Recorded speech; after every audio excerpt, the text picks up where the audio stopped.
그러면 나와 같이 일을 하는 사람들 또는 내 옆에 있는 사람들, 그 파트너, 이상적인 파트너를 어떻게 보는지 말씀드려 볼게요. 고정 마인드셋을 가진 사람은 자신의 이상적인 파트너를 이렇게 생각해요. 나를 받쳐주는 사람, 내가 완벽하다고 느끼게 해주는 사람, 나를 존경해주는 사람. 말하자면 고정 마인드셋을 가진 사람에게는 완벽한 친구라는 것, 이상적인 파트너는 자신의 고정된 자질, 나의 자질을 소중히 아껴주는 사람이라는 의미예요. 그러면 성장 마인드셋을 가진 사람은 이렇게 생각해요. 내 잘못을 얘기해주고 이것을 개선할 수 있게 도와주는 사람, 더 나은 사람이 되게 해주는 사람, 또 새로운 것을 배우도록 나를 응원해주고 용기를 주는 사람, 이런 사람들이 성장 마인드셋을 가진 사람에게 이상적인 파트너로 인식이 돼요. 말하자면 성장 마인드셋을 가진 사람들은 완벽한 친구란 나의 성장을 돕고 그리고 도움이 되는 사람이다, 이렇게 생각을 한다는 거죠. 여기에서 저희 노래 한 곡 듣고 올게요. 오렌지 캐러멜의 마법소녀 듣고 오겠습니다. 네, 그러면 예시를 통해서 몇 가지 살펴볼게요. 성장 마인드셋으로 자신의 분야에서 성공한 사례는 아주 많은데 스포츠 분야를 좀 살펴볼게요. 권투 선수 무하마드 알리, 굉장히 민첩하죠. 스피드가 대단해요. 이게 강점인데 여기에다가 훈련도 꾸준히 하고 정신력을 발휘해서 위대한 사람이 됐죠. 무하마드 알리. 그리고 마이클 조던은 성공과 명성을 얻은 후에도 그 사람의 훈련량은 상당했다고 해요. 그리고 꾸준히 한 거죠. 우리나라에는 야구 선수 박찬호 선수도 있고요. 예전에 모래판 위에서 씨름하시던 이만기 씨, 그리고 강호동 씨도 기억이 나요. 이분들도 상당한 연습을 하고 특히 자신의 강점과 정신력으로 성공했죠. 네, 그리고 성장 마인드셋에 이르는 4단계에 대해서 안내해 드릴게요. 사람들은 살을 빼기 위해서 또는 분노나 화를 조절하기 위해서 또는 나의 경력을 조금 더 향상시키기 위해서 여러 가지 다양한 이유로 자신의 마인드셋을 바꾸려고 해요. 그런데 여기에서 내가 생각했던 문제가 일단 해결이 되면 그동안의 노력을 중단해 버리는 경우가 있어요. 여기에서 중요한 건 성장 마인드셋으로 변화를 하려면 변화를 위한 노력을 지속해야 되는 거예요. 그래서 성장 마인드셋에 이르는 요 4단계 먼저 안내해 드릴게요. 1단계는 인정, 2단계는 파악, 3단계는 명명, 이름 붙이기, 4단계는 교육과 동행이에요. 내용은 어떤 거냐면 성장 마인드셋으로 가려면 우리가 고정 마인드셋을 없다거나 잘라내거나 터부시할 수 없어요. 그래서 고정 마인드셋을 1단계에서 인정하고 받아들이라는 거예요. 2단계에서는 파악이에요. 나의 무엇이 고정 마인드셋을 자극하는지 알아내야 되고 고정 마인드셋 중에 이제 페르소나가 언제 등장하는지를 알아야 되는 거예요. 그래서 그냥 여기선 그냥 파악만 하는 거예요. 그래서 고정 마인드셋을 자극하는 원인에 대해서 이해하고 그 페르소나의 정체를 알게 되더라도 일단 지켜보라는 거죠. 그리고 3단계는 명명, 이름 붙이기예요. 그 고정 마인드셋의 그 페르소나에 이름을 붙여주는 거예요. 내가 되고 싶지 않은 것을 암시하거나 상징할 수 있는 그런 이름을 붙여주고 4단계는 교육과 동행. 그래서 이 페르소나를 고정 마인드셋, 그 페르소나를 같이 간다는 거죠. 이해를 돕기 위해서 말씀을 드리면 이 페르소나를 좀 달래면서 가는 거예요. 그래서 내가 뭐 고난에 빠지거나 불안하거나 그랬을 때 이 페르소나가 나타날 가능성이 좀 높은데 억지로 이것을 억누르거나 막거나 하지 말고 내가 그대로 이것을 두고 나는 나대로 일을 하는 거죠. 그리고 얘한테 얘기를 하는 거예요. 나도 이게 잘 안 될 거라는 생각이 들어. 하지만 나는 꼭 이걸 해보고 싶어. 그러니까 나와 함께 가자. 나와 함께 해줄 수 있니? 하면서 페르소나를 달래면서 같이 가라는 거죠. 그래서 성장 마인드셋의 상태를 유지하는 방법을 배워가면서 나의 페르소나를 교육시키고 내 여정에, 내 성공의 길에 참여시키는 거예요. 저희 여기에서 노래 한 곡 듣고 오겠습니다. 티아라의 데이 바이 데이.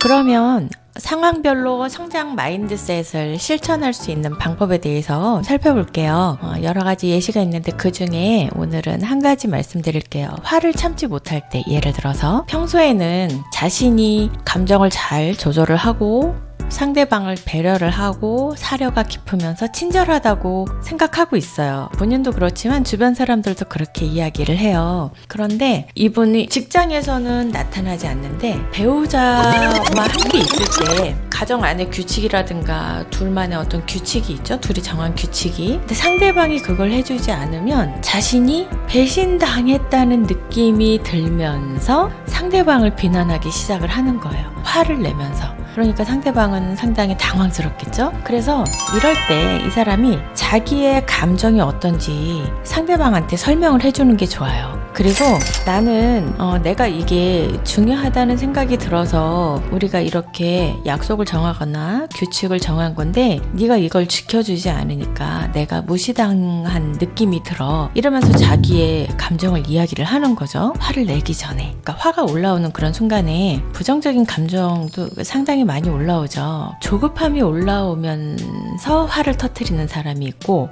예민성이 올라오면서 그 다음에 화를 터뜨리는 사람들이 있어요. 또 나머지 다른 것들도 있겠죠. 이해하시기 쉽게 이제 두 가지를 먼저 말씀을 드린 건데 그러면 내가 평소보다 좀 상대방이 어떤 말을 하거나 지금 이 상황에서 좀 예민해진 것 같다라는 걸 알아차리고 거기에서 딱 스탑을 해야 돼요. 그리고 내 감정을 상대방한테 설명을 해주는 거죠. 그런 감정이 들었을 때 그냥 화로 치닫는 게 아니라 여러 가지 감정들이 이제 거기에 더 씌워지고 플러스가 되고 막 갑자기 끝까지 막 이렇게 차올라 오잖아요. 그런 순간에 느껴지는 여러 가지 감정들이 있단 말이에요. 여기에서는 예를 들어서는 제가 이제 무시한 느낌이 들었어. 내가 무시당한 느낌이 들었어. 이렇게 그 느낌을 알아차리니까 이야기를 하는 건데 어떤 사람들은 난 네가 그렇게 얘기하니까 너무 슬픈 마음이 들어서 슬픈데 분노와 화가 또 같이 올라오는 경우도 있잖아요. 그래서 그걸 상대방한테 얘기하고 난 이런 부분 때문에 너와 관계가 멀어지는 건 원하지 않아. 그러니까 이건 좀 주의를 해줬으면 좋겠어. 라고 상대방한테 이야기를 하는 거죠. 그러면 일단 그렇게 말로 표현을 하면 처음에는 힘들어요. 말로 표현하는 것 자체가 이게 목에 뭔가 아주 큰 그 짐이 올라온 것 같고 들어차 있는 것 같아서 터뜨리지 않으면 내가 너무너무 힘들어지고 몸까지 힘들잖아요. 어깨랑 가슴이랑 막 이런 데도 되게 힘들어지잖아요. 그래서 그것을 참다 더 이상 내가 못 버틸 것 같으니까 터뜨리는 거거든요. 화로. 그런데 그때 올라오는 그 여러 가지 감정들 중에 그것을 살펴보고 상대방한테 내 감정이 어떤지를 설명을 해주라는 거예요. 그리고 이제 상담실에 와서 그런 부분들을 이제 시연을 해요. 그러면 평생에 해보지 않았던 말들을 이야기를 내가 내 입으로 이야기하는 것을 귀로 듣거든요. 그래서 그 시연이 몇 번 한두 번이라도 그런 경험들이 있으면 실제 화가 막 올라온다. 그럴 때 이 상담실에서 시연하는 연습을 했기 때문에 그 말을 꺼낼 수가 있어요. 그래서 머릿속으로만 알고 이 상황에서 이런 말을 해야지 라고 한다고 해서 그것이 바로 되지는 않아요. 마음의 근력을 키우는 거예요. 우리가 똑같은 운동을 열심히 하고 반복을 해서 근력을 키우듯이 마음의 근력도 그렇게 키우는 거거든요. 근데 생각으로만 하는 게 아니라 일단 말로 내 감정을 이야기를 해보는 거죠. 상대방한테 전달을 하는 거죠. 그러면서 터트리는 화까지는 가지 않을 수 있어요. 또 내가 이제 말을 못하는 상황까지 막 왔어요. 예를 들어 그러면 일단 그 자리를 떠나는 게 좋아요. 바로 옆방으로 간다거나 일단 그 자리를 벗어나서 호흡을 깊게 들이쉬고 깊게 내쉬고 안정을 찾을 수 있게끔 호흡으로 그렇게 나를 다스린다거나 또는 그 호흡을 하면서 숫자를 세는 것도 좋아요. 숫자를 세면서 이제 그 올라오는 감정들을 내가 억누르는 게 아니라 이것을 그냥 인정해 주는 거예요. 여기에서 그냥 가만히 바라보고 있는 거예요. 이 감정이 무슨 감정인지 파악을 하는 거예요. 이 감정은 나쁜 감정이야 이렇게 판단을 하는 게 아니라 그냥 파악을 하는 거예요. 그리고 그것을 그대로 놔두고 봐보세요. 그럼 어떤 분노나 화해의 감정들도 그것이 5분 저는 이제 실제 상담해보면 1분 이상 유지되는 게 거의 드물어요. 그 감정을 그대로 놔두고 봤을 때.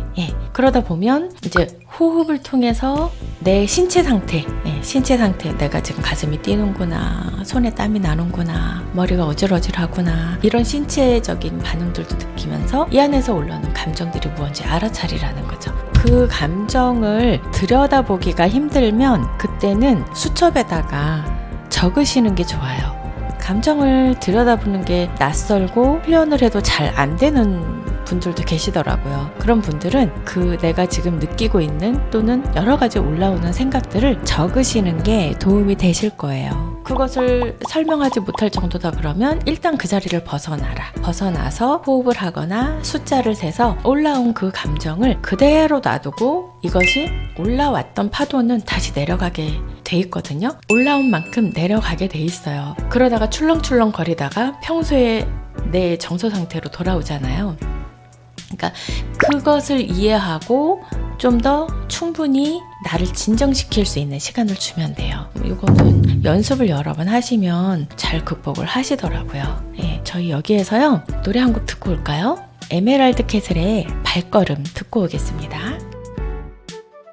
네, 그러면 이어서 마인드셋의 장점에 대해서 알아볼게요. 성장과 발전, 자신의 능력을 향상시키기 위해서 노력을 하면서 실패와 어려움을 극복하고 성공할 수 있는 능력을 키워줘요. 그 다음에 문제 해결 능력이 향상이 돼요. 그리고 세 번째, 긍정적인 태도가 길러져요.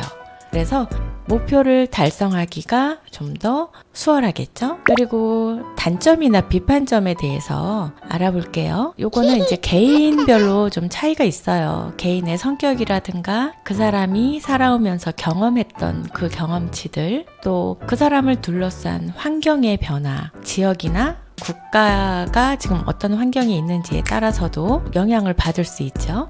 그리고 이 마인드셋을 지나치게 강조하면, 그러니까 과도하게 강조를 하게 되면 개인의 노력이나 또는 환경을 무시할 수 있어요. 그래서 이 마인드셋으로 모든 것을 설명하려는 것은 좀 무리가 있겠죠. 그리고 이제 현실적인 제약이 좀 있는데요. 개인이 마인드셋이 아무리 긍정적이고 성장 지향적이라고 해도 현실적인 어떤 한계적인 상황이 있을 수 있다는 거예요. 그리고 네 번째는 마인드셋의 긍정적인 면만을 강조하게 되면 개인의 비판적인 사고와 독립적인 판단력이 좀 부족해질 수 있죠. 결론으로 말씀을 드리면 마인드셋은 개인의 사고방식이나 신념, 태도 등을 나타내는데 이거는 개인의 행동과 성과 또는 성공에 영향을 미치는 중요한 역할을 해요. 그리고 성장 마인드셋을 갖는 것은 성장과 발전을 촉진하고 긍정적인 태도를 유지하는 데 도움이 돼요. 그러나 마인드셋은 개인의 성격이라든가 경험, 환경 등에 따라 다를 수 있고 이것을 충분히 고려를 해서 마인드셋을 이해하고 적용하는 것이 중요해요. 그럼 저희 여기에서 노래 한 곡 듣고 2부로 넘어가겠습니다.